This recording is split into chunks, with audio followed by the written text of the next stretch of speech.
नाजरीन, ये हैं पाकिस्तान के पहले मुनफरिद मॉडलिंग स्टार राना रेहान, जो पार्ट टाइम अपनी कबाड़ी की दुकान चलाते हैं।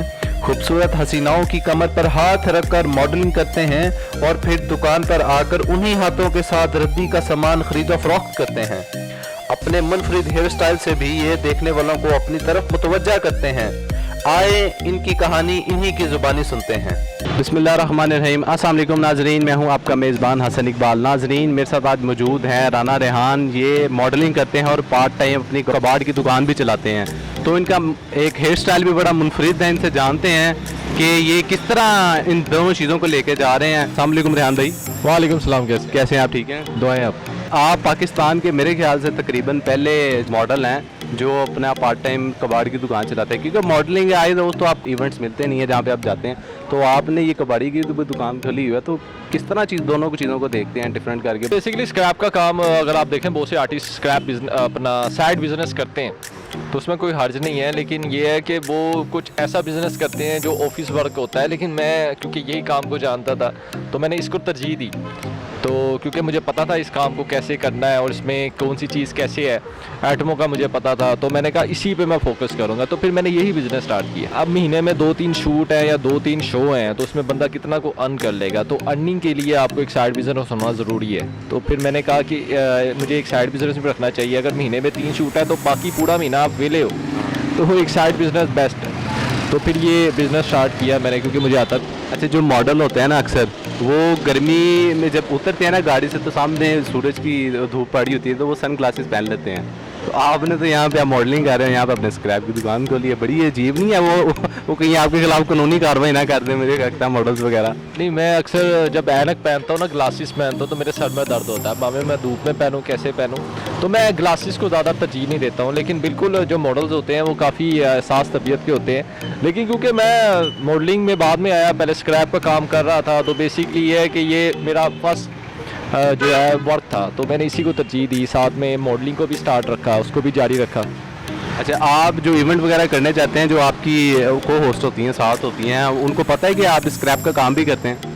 नहीं, मैं अक्सर मॉडल्स को अगर कोई ये हो, मैं स्टेटस भी देख लेती हैं, कुछ को मैं बता देता हूँ मैं स्क्रैप का काम करता हूँ, नो इशू। वो कहती ठीक है, तुम मेहनत कर रहे हो, नो इशू। तो मेहनत में कैसी शर्म। ये इस हेयर स्टाइल को क्या कहते हैं? ये बेसिकली हेयर स्टाइल मार्केट में नहीं है, मैं खुद बनाता हूँ, make bye my own hands. तो इसका कोई नाम नहीं मैंने रखा, लेकिन मैं सोच रहा था इसका नाम रखूँगा स्टिकी स्पाइस। अच्छा, हाँ, जैसे कि स्टिक नहीं होती वैसे स्टिकी स्पाइस मैं नाम रखने का सोच रहा था। अच्छा, मुझे बताइए कितनी देर लगती है ये हेयर स्टाइल बनाने में? इसको बनाने में कोई 2 से 4 घंटे लग जाते हैं। अच्छा, तो इतना टाइम लग जाता है। अगर बाल लंबे हों तो 4 घंटे मस्ट है, अगर बाल नॉर्मल हो तो टाइम कम लग जाता है। तो रात को उनको बैठा के सोते हैं कि इसी तरह सोते हैं? नहीं, रात को ये है कि बैठा के ना भी सों, लेकिन ये स्टाइल ख़राब हो जाता है, सुबह उठ के फिर बनाना पड़ता है। तो बेसिक यही है कि सर्द हो के सो जाता हूँ। ज़्यादा अर्निंग आप इस स्क्रैप की अपनी शॉप से करते हैं या मॉडलिंग से करते हैं? मैं मॉडलिंग से तो नहीं इतनी अर्न करता, मैं ज़्यादा स्क्रैप से ही अर्न करता हूँ। मॉडलिंग में अगर 2-3 शूट हैं महीने के, तो उसमें आप कितना को अर्न कर लोगे, ठीक है। तो वो वैसी भी लिंक्स पे काम होता है, आपको स्ट्रगल करनी पड़ती है और फिर जाके आपको काम मिलना शुरू होता है। जितने आपके शोबेज में दोस्त ज़्यादा होंगे, उतना आपको काम ज़्यादा मिलेगा। जितना आप काम ज़्यादा करोगे, आपको मज़ीद काम मिलेगा। तो ये सीन होता है। तो स्ट्रगल है, और मैं 10 साल से स्ट्रगल की उस फील्ड में। अभी मुझे ऑफ़र्स आती हैं, कुछ मेरे दोस्त हैं जिनके साथ मैंने काम किया, उन्होंने मुझे देखा हुआ है, मेरे स्टाइल को वो जानते हैं। कुछ ऐसा लुक निकलता है, कोई सॉन्ग वगैरह में, अक्सर मैं सॉन्ग्स किए हैं मैंने, तो उसमें वो मुझे कह देते हैं कि यार आना, तुम्हारा लुक चाहिए, हमें तुम्हारा हेयर स्टाइल चाहिए। तो फिर ये है कि अगर कोई ऑफ़र मुझे अच्छा लगे, कोई करैक्टर अच्छा लगे, तो मैं कर लेता हूँ, नहीं तो मैं मना कर देता हूँ।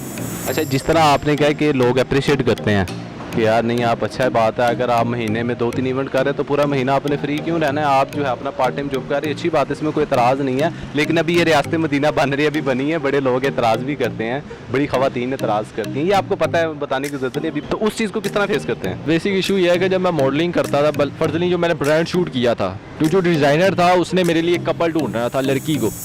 तो बहुत सी लड़कियों ने मेरे साथ शूट करने से इनकार कर दिया था। उसने कहा मेरा राना के साथ शूट नहीं करना। लेकिन अब ये हुआ कि जब मेरा शूट चल रहा था, फिर एक मॉडल थी मुल्तान की, सबा नूर नाम था, उसने कहा नहीं मैं राना के साथ शूट करूँगी, मेरा आप इसके साथ कपल शूट करवा दो। जब उसके साथ मेरा कपल शूट हुआ तो उसके बावजूद 2 मॉडल्स के साथ मेरा हॉट शूट करवाया गया। उन्होंने खुद कहा कि हमने इसके साथ शूट करना है। तो हो जाता है बात, जो आर्टिस्ट हैं या कुछ मॉडल्स हैं वो कह देती हैं, एतराज़ कर देती कि हमने शूट नहीं करना। तो इस पर मैं कुछ मतलब ये है कि मैं इस पर क्या कर सकता हूँ, बट ये मैं नहीं लगता तो ना लगे, कोई आएगा तो कोई जाएगा कि नहीं। अच्छा मुझे ये बताएं, आपको कितनी देर हो गई है? सबसे पहले आपने स्क्रैप अपनी दुकान शॉप शुरू की थी या सबसे पहले मॉडलिंग में आपने स्टार्ट किया? नहीं, मैंने सबसे पहले स्क्रैप का काम स्टार्ट किया था, फिर मॉडलिंग साथ साथ करता रहा मैं, और फिर उसका जुनून पैदा होता गया। और फर्स्ट टाइम तो मैं सहल लोधी के ने मुझे देखा वहाँ पे झूला आसमान शो में, तो उसमें मुझे उसने कहा कि तुम आके यहाँ पे हमारे शो में बैठो और वहाँ पे आके ऑडियंस से क्वेश्चन करो। तो वो शो किए, उसमें भी जब मैंने देखा कि बहुत से जो सेलिब्रिटीज़ हैं जिस तरह के इब्रार हक, बड़े बड़े नाम हैं इंडस्ट्री के, तो उनसे जब मैंने क्वेश्चन किया तो वो भी मेरे हेयर स्टाइल को देख के हैरान थे। वो भी काफ़ी वैसे ही सवाल करते थे जैसे आम लोग करते हैं कि ये कैसे सोता होगा, कैसे बनाता होगा, किससे बनाता होगा, ये इसने कहाँ से सीखा, ये कैसे करता होगा। तो वो जब मैंने देखा तो मैंने कहा कि मेरे स्टाइल का जुनून है, मेरे जो स्टाइल है उसको सेलिब्रिटीज़ भी पसंद करते हैं, तो मुझे आगे आना चाहिए। अच्छा मुझे बताएं, आप शोबिस से कुछ मेरे ख्याल से 5-6 साल आप मुंसलिक हो गए हैं आपको शोबिस के साथ, कभी कोई मोहब्बत वगैरह हुई है आपको? क्योंकि अक्सर लोगों को हो जाती है, शोबिस में बड़ी प्यारी प्यारी लड़कियां होती हैं, तो हो जाता है कभी कभी, या कभी किसी लड़की ने रिजेक्ट किया हो कि नहीं आप पार्ट टाइम अपना पहले छोड़ें, उसके बाद हम अपना फ्यूचर देख सकते हैं। Modelling is a very good choice. हाँ, बेसिकली मुझे मेरी एक दोस्ती सिंगर थी, उससे मेरा अफेयर चला था। लेकिन इशू ये था कि अफेयर तो ठीक था, हम एक दूसरे को पसंद भी कर रहे थे, लेकिन समहाउ वो ये कहती थी कि मैं सिंगिंग नहीं छोड़ूंगी। तो मुझे उसका था कि मैं एक ऐसी लड़की से शादी नहीं कर सकता जो शादी के बावजूद इस फील्ड को ज्वाइन करे। तो यह है कि वो फिर ये है कि हमारा ब्रेकअप पे तब्दील हो गया। तो यस, इन फ्यूचर क्या है अब आपका, क्या मुस्तकबिल आप अपना क्या चाहते हैं कि मैं क्या करूं, किस फील्ड में महारत हासिल करूं, क्या चाहते हैं, आपका एम क्या है? नहीं, मैं तो चाहता हूँ कि मैं अपने स्क्रैप के बिज़नेस को चलाऊँ और जो मेरे घर के हालात हैं उसको तब्दील करूँ। बेसिक फोकस मेरा इस पे है। मॉडलिंग को मैं बहुत पीछे छोड़ आया हूँ, उसमें यह है कि कोई अच्छा काम मिला तो शायद करूँगा, लेकिन मेन फोकस मेरा इस वक्त स्क्रैप पे ही है। अच्छा नाज़रीन, ये आपने देखा राना रेहान साहब हमारे साथ मौजूद थे। इनका हेयर स्टाइल और जो उनकी स्ट्रगल है, मॉडलिंग भी करते हैं साथ, और बगैर किसी झिझक के अपना स्क्रैप का बिज़नेस भी यहाँ पे करते हैं, लोगों की बातें भी सुनते हैं, बड़े लोग अप्रिशिएट भी करते हैं, लेकिन उसके बावजूद ये अपनी हिम्मत नहीं हारते और अपना इन्होंने काम मुसलसल जारी रखा हुआ है। तो हमारी गवर्नमेंट को चाहिए जो है, और लोगों को चाहिए जो कि इस इंडस्ट्री से मुंसलिक हैं, उनको चाहिए कि ये जो हमारे नौजवान इस तरह के जो स्ट्रगल कर रहे हैं उनका आके हौसला दें, बढ़ाएँ और उनको अपने प्ले में लें। तो इस तरह के लोगों को गवर्नमेंट को चाहिए कि वो पर्सनली तौर पे अप्रिशिएट करें, उनको इनको फ़ंड्स दें। इसी के साथ अपने मेज़बान को इजाज़त दें और हमारे चैनल को सब्सक्राइब कर लें।